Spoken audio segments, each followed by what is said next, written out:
the Middle East to Spain to Ukraine, Syntagma to Tahrir and to Maidan, all Maidans of the world. Because actually the real politics is not made on the squares. It's made by institutions, by structures on the everyday level.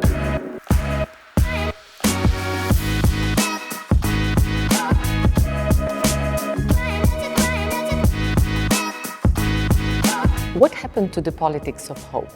If we take into account all these political revolts and social uprisings throughout the globe, Arab Spring, or in the US, the Occupy Wall Street movement, or in the EU, the movement called Indignados, and I think the Ukrainian Maidan, all together, in spite of all differences, they somehow presented by their own existence this new type of a bit utopian, revolutionary potential aimed at the future. How come that all these contexts that showed such a big potential for emancipation and political change are now at warfare? This continuous and never-ending so-called hybrid war of a global scale, which is very much in line with the new type of anti-migrant consensus, erecting new walls. In this sense, we can say that we are living in a kind of a post-utopian world in which future as an idea is over. Is this the Zombieland you wrote about? Zombie as a cultural and political figure is becoming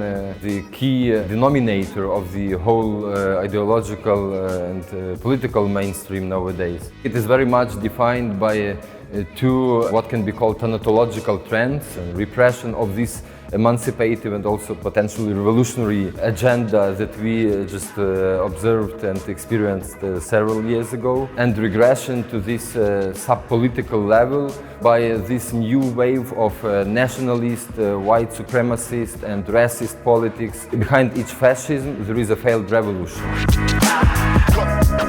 We still are somehow in the process of a search for the new political subjectivity. We don't know the exact answer and the exact form it will gain. I'm constantly thinking whether it is already too late, whether we have already crossed some limits, some boundaries. Because, for example, with this new anti-migrant rhetorics, we can see clearly that this so-called illegal migrant is just serving a role of a new symbolic Jew nowadays in the political field.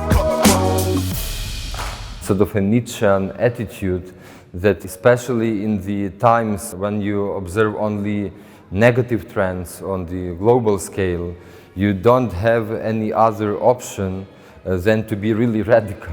Joking to this famous slogan of the Lenin's All-Union Pioneer Organization, be prepared, always prepared. So the irony of our times is that it is the far right who are making themselves ready and the left is not. It's also, among other political issues, being hijacked by the far right. You can say that the left has abandoned the very idea of utopia, and now it is the far right who became a kind of a visionaries proposing dystopia for the future. And that is basically one of the roots of the so-called right-wing populism, because it was traditionally the left speaking in the name of the working class. Now it is the far right speaking in the name of the people.